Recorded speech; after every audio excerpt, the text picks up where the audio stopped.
Without meaning to, you make them suffer.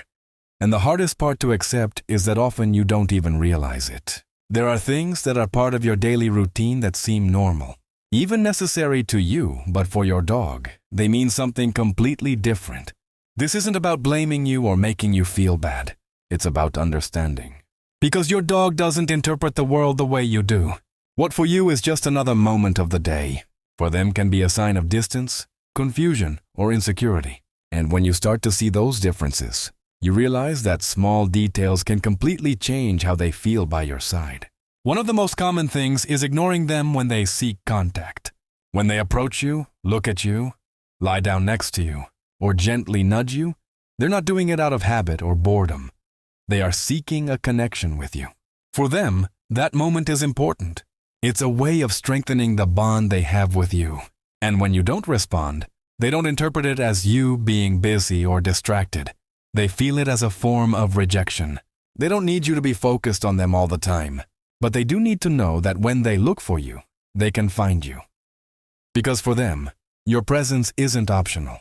It's part of their emotional stability. Another thing that affects them more than it seems is constantly changing routines.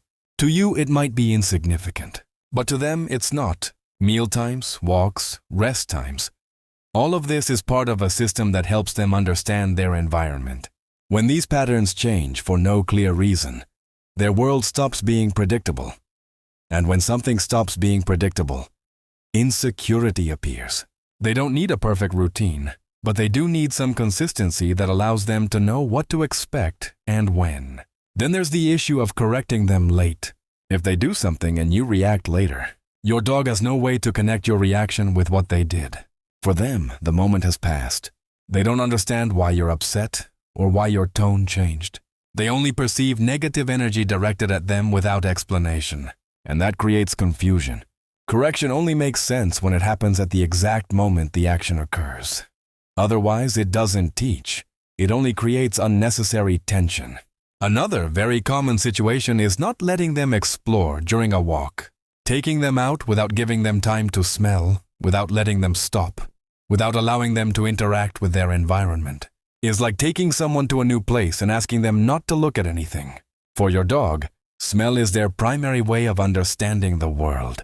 Every scent is information.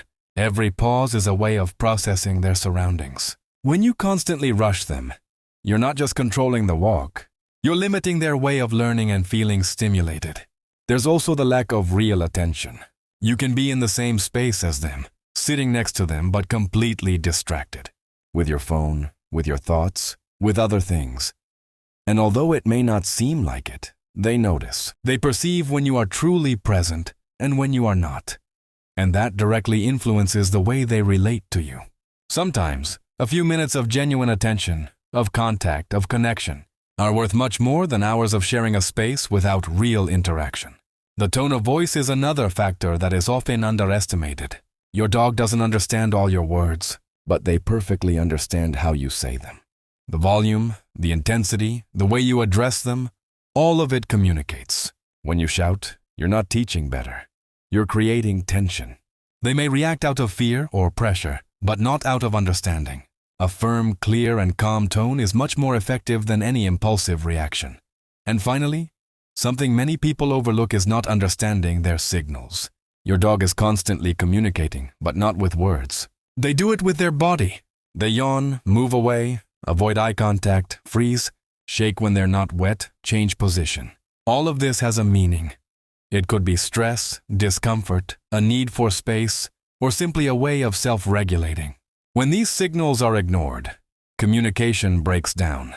And when communication breaks down, behaviors start to appear that are often interpreted as problems, when in reality they are responses to something that wasn't understood in time. And this is where everything changes. Because it's not about being perfect. It's about starting to notice, to observe with more intention, to understand that behind every behavior, there's a reason, not a whim. Your dog isn't trying to complicate your life. They're trying to adapt to yours.